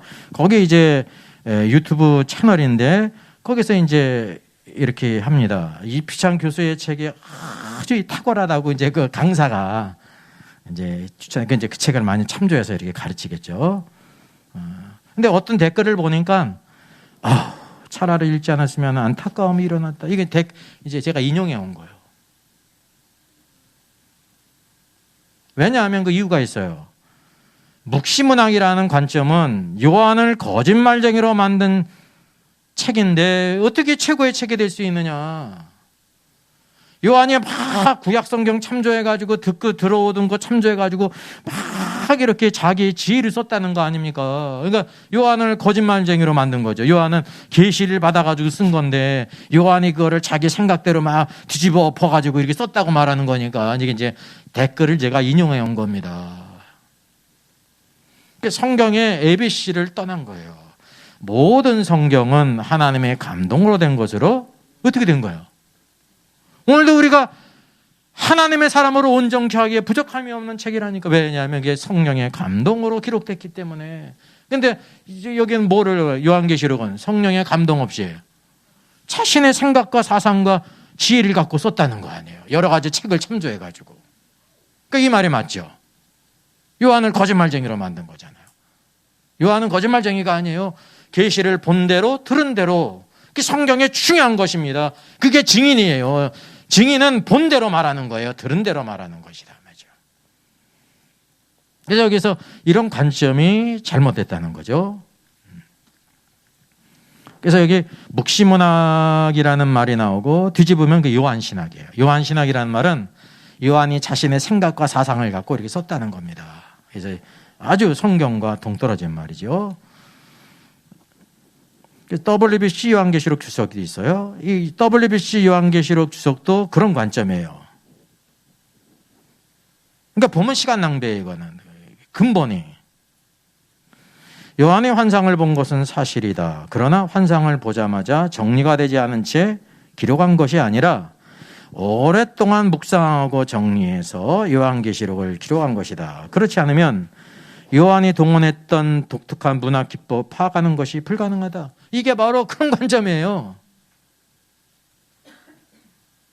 이렇게 환상을 봤는데 그거를 즉시 기록한 게 아니라 오랫동안 이렇게 있다가 묵상하고 정리를 해가지고 이렇게 막 어레인지 해가지고 나중에 이제 이렇게 했다는 거예요, 이게. 그러니까 성경과 전혀 다르죠. 그래서 이필상 교수의 책에 가장 탁월한 평가를 또 이렇게 어떤 사람들이 이렇게 하고 있는 것입니다. 그러니까 이제 예수전단에서 이 책을 극찬을 했죠. 여기 김치성 교수의 책이 이제 요한계시록 1장 9절이죠. 1장 9장까지 있고, 제가 말씀드린 것처럼 제가 책을 거의 다 쓰고 제가 이분의 책을 인용했기 때문에 또 개인적으로도 알아요. 그래서 다른 분은 내가 전화를 하지 못하고 전화를 해가지고 내가 이런 책을 썼다. 그레고리 빌과 이프찬 소상과 김치성 교수님 책을 인용해서 이제 비평을 하면서 이렇게 썼다 하면서 내가 이거 원고를 다 썼는데 보내드릴까요? 그랬어요. 와서 가져가라는 게 아니에요. 보내드릴까요? 그래서요. 하여튼 바쁘시다고 그러더라고요. 왜냐하면 이게 안식년이기 때문에 안식년 중이래요. 그리고 안식년 중인데 이제 9장까지 썼으니까 그 위에 것을 써야 되잖아요. 그거를 이제 써야 되기 때문에 바쁘시다는 거예요. 그래가지고 그러시냐고 그래서 이제 끊었습니다. 여기 웨스트민스터에서 THM 했죠. 트리니티 신학교에서 PhD를 했습니다. 요한계시록으로 박사학위를 받았습니다. 도널드 카슨 교수에게 또 사사를 했어요. 나 무천년설이죠. 이 책은 다 무천년설로 그런 관점으로 계시록을 쓴 거예요. 제가 전화를 잘했습니까? 못했습니까? 그래도 사전에는 한번 해야 되겠다. 아니까 다른 분은 아니고. 전화는 한 건 잘한 거죠. 그래서 또 사람을 또 알게 되는 거예요. 바빠가지고 괜찮다고 그러니까.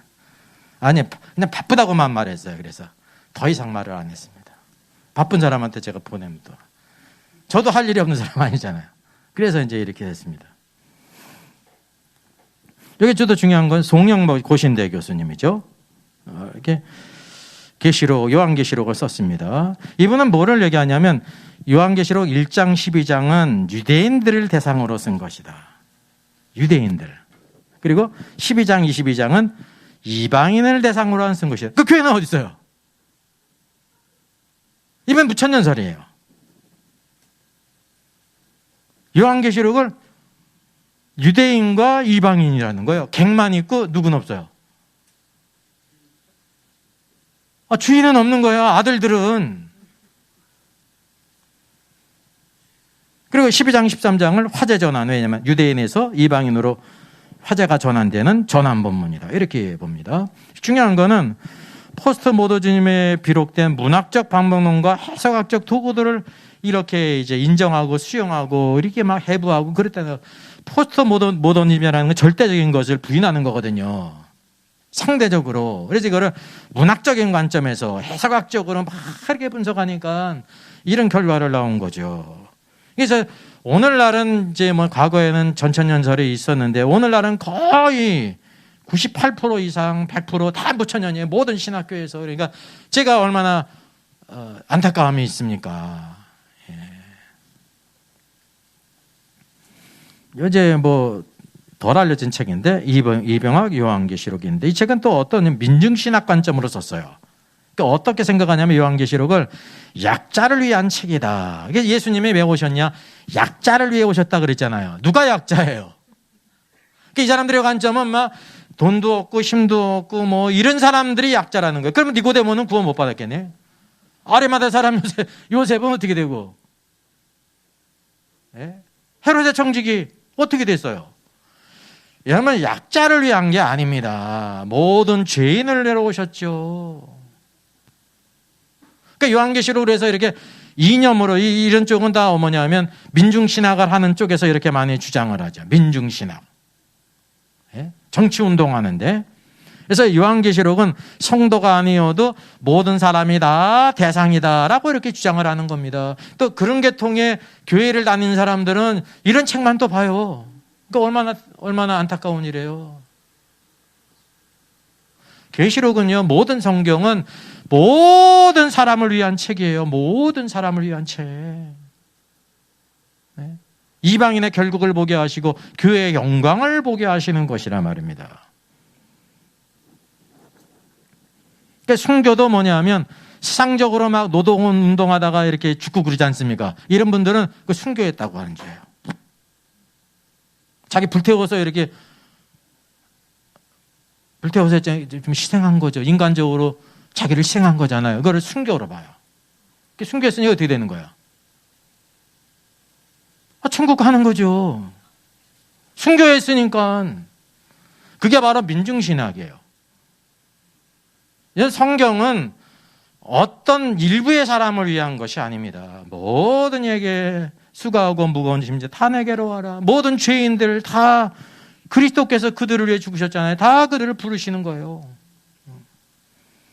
여기 특별히 이광호 목사님이 쓴 책이죠. 요한계시록 전주열린문교회인데 이것도 무천년설 관점인데 이분은 특별히 어떠냐면 이필찬 소장이 쓴 요한계시록을 교정과 교열을 한 분이에요. 그러니까 이분도 대학도 국문학과고 대학원도 국문학과 나온 분이에요. 그리고 이제 신학하신 분이죠. 지금도 이제 제2권 이렇게 이제 교정 교열을 하고 있습니다. 12장까지 쓴 거 이제 보냈다고 이렇게 하더라고요. 이제 교정 교열을 이제 수고를 참 많이 하신 분인데 이게 이제 서문에도 있는 것처럼 과거에는 자기가 정말 죽고 싶을 수밖에 없는 그런 상황 속에서 요한계시록을 읽고 힘을 얻고 그랬다는 거예요. 그래서 이제 목회를 하면서 요한계시록을 이렇게 가르치기도 하고 이필찬 소장 책도 이렇게 교정 교열을 책임을 해가지고 정말 뭐 오자 없이 잘 이렇게 했더라고요. 신경을 써가지고 이렇게 했는데 교회에서 이제 요한계시록을 가르친 걸 이렇게 기반으로 해가지고 책을 낸 것입니다. 그러니까 여기도 이제 뭐라고 썼냐면 저가 아니라 편역을 썼어요. 왜냐하면 특별한 내용을 한 게 아니라 이제 이제 목회자들이 설교한 것. 그러니까 이렇게 책 나는 것도 이것도 천쪽 아마 될 텐데 보통 일이 아니죠. 근데 이게 뭐냐면 무천년설이에요. 무천년설이에요. 무천년설과 역사적 전천년설은요 완전히 방향이 틀린 겁니다. 무천년설은 휴거도 없어요. 대환란도 없어요. 666 짐승도 다 언제 있었던 거예요? 과거 로마 시대 네로가 우리하고 아무 상관이 없는 거예요. 그러니까 마음이 편하죠. 마음이 편하면 편한 거예요. 그래서 바르게 가르치는 게 참 중요합니다. 그래서 안타까움이 있습니다. 아주 이런 거 할 때는 열심히 있는 겁니다. 목회자로서 자기 사명을 정말 내가 만나보지도 않고 얘기를 안 나눠봤지만 열심히 하고 신실한 사람이에요. 신실해. 그러면 사람이 신실하다고 그래가지고 그분이 전하는 게 모두 다 진리가 아니라는 걸 잘 분별을 해야 돼요. 그러니까 어떤 사람이 이 시대를 분별하잖아요. 우리나라가 이렇게 되면 안 된다. 이 정권이 악한 짓을 하고 있다. 그거를 분별한다고 해서 성경 말씀을 바로 전하는 게 아니에요. 그건 그거고 이건 이거라니까요. 그거를 분별해야 돼요. 근데 오늘날 대부분의 성도들이 그거를 분별을 못해요. 분별력이 없어. 예?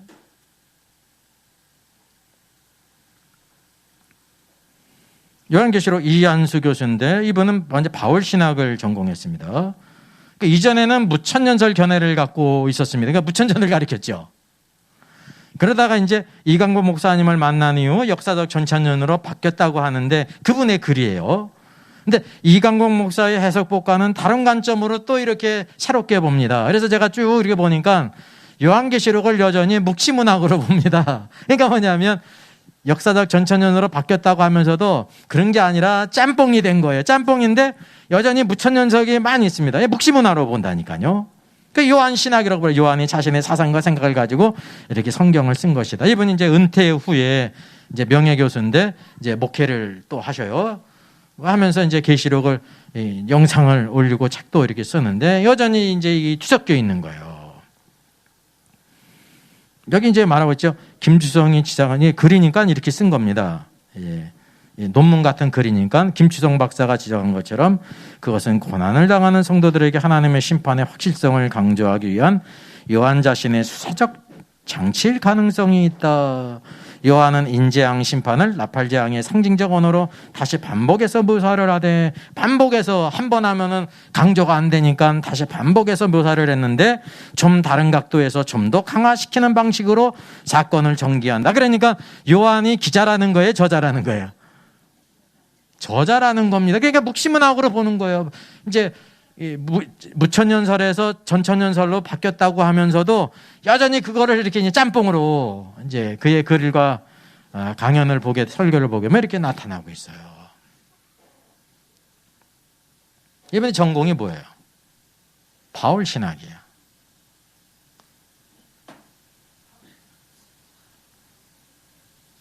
그러면 성경이요. 이게 뭐 그 사람의 전공이 뭔지 논문을 못 썼는지 그게 이제 제일 많이 잘하는 부분 아닙니까? 그러니까 바울 신학을 전공했다고 그래가지고 요한계시록을 자연히 잘할 수 있는 게 아니야. 이건 또 다르게 또 연구를 하는 거고. 그리고 요한계시록을 잘 해석할 수 있으려면 모든 또 성경을 알아야 되는 거예요. 그러니까 이런 결과도 있는 것입니다. 여전히 그러니까 무천년설 관점으로 바뀌었다고 하면서 그렇게 가르친다는 거죠. 그래서 이제 요한계시록 인사이드는 어떤 의미가 있냐면요.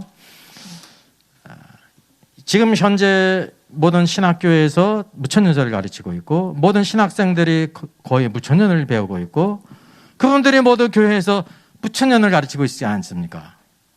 간간히 무천년을 안 가는 사람이 있을 거예요. 바뀌어져 가지고. 어쨌든 객관적으로는 그렇잖아요. 그래서 어떤 책이 필요하냐면 어쨌든지 무천년을 배웠기 때문에 무천년설이 왜 잘못됐는지를 무엇으로 얘기해야 되냐면 성경으로 얘기를 해야 되는 거. 이건 이렇고 저건 이렇고. 그러니까 무천년설은 성경으로 막 이렇게 보게 되면 알리바이가 맞지를 않아요. 쉽게 얘기를 하면 마귀가 초림 때 무저갱에 갇혔다고 하면 초림 때 무저갱에 갇혔으면 마귀가 역사하지 못해야 되지 않습니까? 근데 여전히 마귀가 역사해요, 안 해요? 하고 있다니까요. 오는 사자처럼 삼킬자를 찾는다고 그러고 실제적도 그렇고 성경에도 나와요. 그래서 무천년설은 그러게 마귀가 무저갱에 갇히면은 꼼짝 못하고 역사하지 못해야 되는데 그거는 이상하다. 그거 인정을 해요. 이상하다 그러면서 또 무천년은 주장하는 거야. 그럼 보류하면 좀 안 되나요? 그렇잖아요. 이 치료법이 확실치 않아. 50%가 죽는 거야. 그러면 자기 애들한테 수술하고서요? 이거하고 똑같은 거라니까요. 그게 성경으로 우리가 검증을 할 수가 있는 겁니다. 오늘날 주님이 왕노를 하시는 것 같으세요? 미국에서는 왕노를 하세요. 우리나라는 아니더라도. 중국은 아니더라도 미국 다음엔 어디선 왕노를 하셔야 돼요? 카나다가 놀라운 나라예요. 왜 놀라운 나라인지 아세요? 거기는 헌법에 카나다는 하나님의 왕국이라고 써 있어요. 찾아보세요. 카나다 헌법 하나님의 왕국. 헌법에 카나다는 하나님의 왕국이다. 근데 그 나라에서 뭐를 했어요? 동성애법을 통과시켰어요. 성경대로 가르친 사람들이 어디 가요? 감옥에 가요. 적어도 카나다에선 주님이 왕노릇 하셔야 되잖아. 왕노릇 하셔요, 안 하셔요? 온 땅에서 왕노릇 하는 곳이 없습니다. 그럼 교회는 왕노릇 합니까? 이게 실제적인 적용이라니까요. 만약에 왕노릇 하면 누가 없어야 돼요? 순교자가 없어야 돼. 핍박도 없고 환란도 없어야 되죠. 이렇게 대들기만 하면 천사들이 와가지고 뭐 다리 몽둥이 부러뜨리고 다 이렇게 하는 게 이게 왕노릇이지. 밖에 나가서 남이 유리창 한번 깨보고 차 한번 부셔보셔요. 그럼 어떻게 해요? 조금 있다가 경찰이 와가지고 잡아간다니까요. 지금 대한민국 법이 어쨌든 작동하고 있어요. 오늘 하나님의 법이 작동하고 있습니까? 주님의 왕노릇 하세요? 아닙니다. 참고 계시는 거예요. 왕노릇은 무엇을 통해 나타나냐면 심판을 통해 나타나며, 첫째는 오늘도 마찬가지죠. 왜 우리가 법을 지키냐면 법을 지키지 않으면 거기에 대한 페널티가 있습니다. 주님이 참고 계셔요. 그래서 은혜의 시대예요. 은혜의 시대. 그래서 믿음으로 사는 사람은 고난이 있고 순교자도 있는 거. 그게 순교자의 영광이 있지 않습니까? 세상에서 오래 참으신다니까요. 근데 이제 앞으로 심판의 때가 온다는 사실이죠. 그 오늘날 주님이 왕노릇 하시는 게 아닙니다. 어디에서 왕노릇 하시냐면 교회 안에서, 그것도 모든 교회가 아니라 신실한 자들 안에 왕노릇 하셔요. 그래서 외적으로 왕노릇 하시는 게 내적으로 말씀과 성령으로. 외적 하나님의 왕국이 어디 있습니까? 물으실 때 예수님이 뭐라고 말씀하십니까? 여기 있다고도 할 수 없고 저기 있다고 할 수 없다고 그랬는데 그게 없다는 말이 아닙니다. 그러면 있다는 말입니까? 있는데 볼 수가 없잖아요.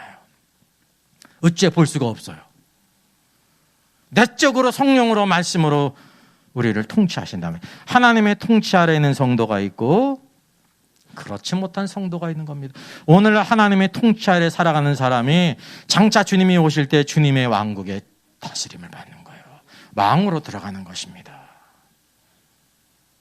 주님께서 오늘도 우리에게 우리의 왕이 되기를 원하셔요. 주님의 통치. 우리가 예수 그리스도를 믿는다는 것은 그냥 죄 가운데서 이렇게 지옥 안 가고 그게 전부가 아닙니다. 그게 포함되지만 그거는 아주 작은 거고, 누가 바뀌는 거냐면 주인이 바뀌는 거예요. 주인이. 오늘 그냥 많은 그리스도인들은 예수를 믿는데 주인이 안 바뀌었어요. 여전히 주인이 안 바뀌었어요. 그 주의 말씀을 가볍게 여겨요. 지 마음대로 살아가는 걸 꺼리낌 없이 해요. 그러니까 무지해서 그런 거죠. 무지. 무지, 영적인 무지. 주님이 너무나 영광스러운 분이시기 때문에 그대로 나시 언제가 그리스도의 심판석에서 다 모든 것을 회개하십니다. 그리스도의 그 입이 다 직고하리라 그랬잖아요. 이 땅에 청문회 같질 않아요. 다 그 입이 직고하리라. 뭐를 다 갚으세요? 선악간에. 선악간에. 성도들인데 선한 것은 선한 대로, 악한 것은 악한 대로. 그게 심판입니다. 그게 징계가 있는 거예요. 오늘도 우리가 이 시대에 하나님의 통치, 말씀 안에서 믿음의 실제가 무엇으로 나타나냐면 말씀대로 사는가, 살지 않는가에 나타나는 거예요. 그래서 성령을 따라 사는가, 내 생각을 따라 사는가, 세상의 흐름을 따라 사는가, 성령의 열매를 맺는가. 성령의 열매를 맺지 않으면 어떤 열매를 맺습니까? 육체의 열매, 육신의 열매. 두 가지 중에 하나의 열매를 맺는 거예요. 성령의 열매를 맺지 않으면 육체의 열매를 맺는 거예요. 주님께 순종하지 않으면 다른 것에 순종하는 거예요. 모든 사람에게 다 뭐가 있어요? 주인이 있어요. 주인이. 그래서 주의로 오듯이 주님이 오늘도 우리의 주되심을 날마다 우리의 모든 증거 가운데, 삶 가운데 나타나야 된다는, 그걸 통해서 주님이 영광을 받으시는 거예요. 그게 우리의 축복입니다. 축복이에요. 이 시대에 말씀대로 살지 않고 주님의 통치 아래 살지 않은 사람은 주님이 오실 때 좋은 일이 있을 수가 없는 겁니다. 그 기대를 하면 심은 대로 거두게 하시지 않습니까? 그래서 오늘날 우리가 하나님의 말씀을 깨닫고 주님을 섬기는 게 큰 축복입니다. 믿음이 없는 사람은 언제 알아요? 죽은 다음에 알아요. 죽은 다음에. 부자가 죽었죠.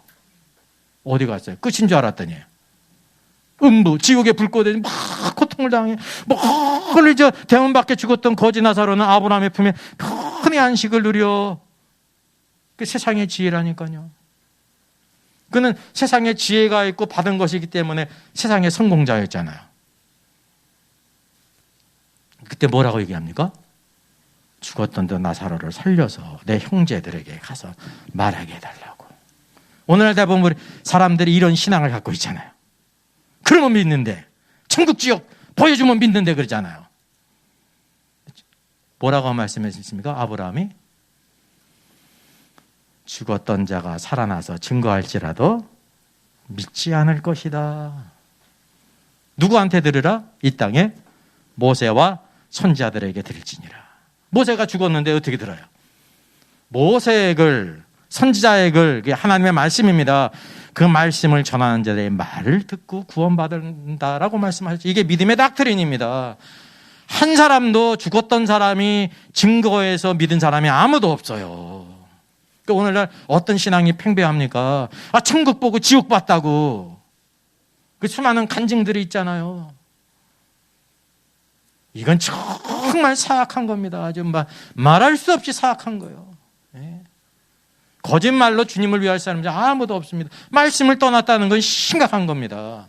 그래서 우리가 하나님 말씀이 얼마나 오늘도 우리에게 중요한지를 깨달아는 겁니다. 이게 더할 수도 없고 제할 수도 없어요. 그게 완전한 말씀이에요. 그 하나님 말씀은 순수하지 않습니까? 순수해요. 오늘도 이 순수한 말씀을 잘 깨닫고 나의 것으로 붙잡고 나가는 참된 믿음. 믿음의 길은 그런 데 있습니다. 표적을 구하는 신앙은 좋은 신앙이 아닙니다. 악하고 음란한 신앙이에요. 그 우리가 잘 분별을 해야 돼요. 그냥 됨됨이 그럴 수도 있지 그래도 안 돼. 그 시원찮은 거예요. 악한 것을 보면서 그럴 수도 있지 그것도 시원찮은 겁니다. 진정한 사랑은 뭐를 기뻐하지 않아요? 불의를 기뻐하지 않아요. 그래서 오늘도 순수한 하나님 말씀, 완전한 하나님의 말씀이 있기 때문에 이 말씀을 따라 좌로나 우로나 치행하고 나가게 될 때 이 땅의 모든 삶의 평강과 축복이 있습니다. 하나님의 은혜가 있습니다. 믿음의 승리를 이룹니다. 장차에도 주님이 주실 상이 있다는 거죠. 그래서 이게 영광의 소망, 요한계시록이 우리의 가장 놀라운 축복의 책인데 오늘도 순수한 하나님의 말씀, 온전한 하나님의 말씀을 잘 깨달아 이걸 내 것으로 만들어야 되거든요. 내 것으로 잘 그렇구나. 누구처럼? 베레아 사람처럼 말씀을 간절히 배워왔잖아요. 그리고 뭐가 또 있어야 돼요? 이것이 그러한가 해가지고 성경을 상고했어요. 성경을 연구했다니까 그렇구나. 그때 자기 것이 되는 거예요. 들은 게 자기 게 되는 게 아니에요. 이것이 그러한가 해가 성경을 상고할 때 성경을 상고하는 사람의 복이 있습니다. 내 것이 되는 겁니다. 성령의 은혜가 있어요. 그래서 그 말씀대로 살아갈 신과 능력을 주십니다. 오늘 이 시대에 하나님의 귀한 말씀, 이 성경의 모든 말씀과 요한계시록 인사이드 적은 책이지만 이것을 통해서 하나님의 놀라운 계획과 그 뜻을 깨달아서 힘있게 살아 승리하는 저 여러분 되기를 주님의 이름으로 부탁드리겠습니다.